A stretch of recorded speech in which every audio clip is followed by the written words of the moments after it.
صدر آصف علی زرداری کے سابق پرنسپل سیکرٹری سلمان فاروقی نے اپنی یادداشتوں پر مبنی کتاب میں انکشاف کیا ہے کہ army chief general Ashfaq Parvez Kayani نے میمو گیٹ سکینڈل کی آڑ میں آصف زرداری کو صدارت سے زبردستی نکالنے کا پلان بنایا تھا، لیکن دوسری جانب سے سخت مزاحمت کے نتیجے میں یہ سازش ناکام ہو گئی۔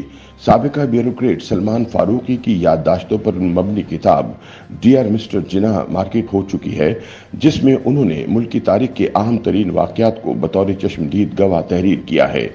سلمان فاروقی کی تحریر کردہ کتاب ڈیئر مسٹر جناح کا ایک باب میمو گیٹ سکینڈل میں صدر آصف علی زرداری کے کردار پر ہے۔ یاد رہے کہ میمو گیٹ سکینڈل سال 2011 میں تب سامنے آیا جب پاکستانی نژاد امریکی بزنس مین منصور اعجاز نے دعویٰ کیا تھا کہ انہیں پاکستانی سفیر حسین حقانی نے ایڈمرل جنرل مائک مولن تک ایک خفیہ پیغام پہنچانے کا کہا تھا۔ اس پیغام کے ذریعے حسین حقانی نے ایبٹ آباد میں اسامہ بن لادن کی ہلاکت کے امریکی آپریشن کے بعد پاکستان میں ممکنہ فوجی بغاوت روکنے کے لیے امریکہ سے مدد مانگی تھی۔ اس الزام کے بعد حقانی نے امریکہ میں بطور پاکستانی سفیر اپنے عہدے سے استعفیٰ دے دیا تھا۔ اس الزام کی تحقیقات کے لیے ایک جوڈیشل کمیشن تشکیل دیا گیا تھا، تب کہ army chief general Ashfaq Parvez Kayani اور ISI چیف احمد شجاع پاشا کے دباؤ پر جوڈیشل کمیشن نے رپورٹ میں قرار دیا کہ میمو حسین حقانی نے صدر آصف زرداری کی منظوری سے تحریر کیا تھا، جس میں امریکی جنرل مائیکل مولن کو کہا گیا تھا کہ ایبٹ آباد میں امریکی فوجیوں کے ہاتھوں اسامہ کی موت کے بعد اگر پاک فوج پیپلز پارٹی کی حکومت کے خلاف بغاوت کرے تو امریکی حکومت اسے کاؤنٹر کرنے میں مدد کرے۔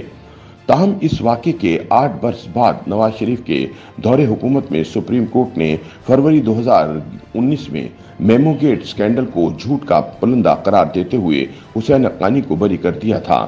سلمان فاروقی اپنی یادداشتوں پر مبنی کتاب میں لکھتے ہیں کہ میمو گیٹ سکینڈل کے دنوں میں آرمی چیف جنرل کیانی اور ISI کے سربراہ شجاع پاشا کا صدر زرداری پر اتنا دباؤ تھا کہ ایک روز وہ بے ہوش ہو گئے اور ان کی حالت تشویشناک ہو گئی۔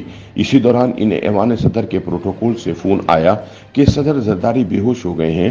میں بھاگتا ہوا وہاں پہنچا تو ایوان صدر کے دروازے بند تھے اور فوجیوں نے مجھے اندر جانے سے روک دیا۔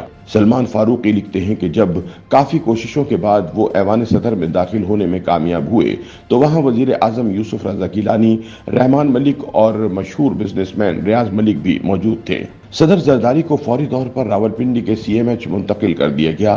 آرمی نیورولوجسٹ کا کہنا تھا کہ آصف زرداری کے امراض اس سٹیج پر ہیں کہ وہ زیادہ دیر تک صدارتی عہدے پر فائز نہیں رہ سکیں گے، لہٰذا انہیں علاج کے لیے دبئی بھیجنے کا فیصلہ کیا گیا۔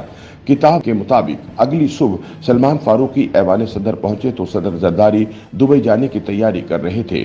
حسین حقانی بھی اپنے بیگ لے کر ان کے ساتھ جانے کو تیار تھے، لیکن سلمان فاروقی نے صدر سے درخواست کی کہ حقانی کا ان کے ساتھ دبئی جانا مناسب نہیں ہوگا۔ صدر نے جواب میں کہا کہ یہ میرا فیصلہ ہے جو میں کر چکا ہوں۔ سلمان فاروقی نے وزیر اعظم گیلانی کو مخاطب کرتے ہوئے کہا کہ آپ بطور وزیر اعظم یہاں موجود ہیں، عدالت آپ سے پوچھ سکتی ہے کیونکہ سپریم کورٹ میں میمو گیٹ انکوائری چل رہی ہے اور میمو لکھنے کا الزام حقانی کے خلاف ہے۔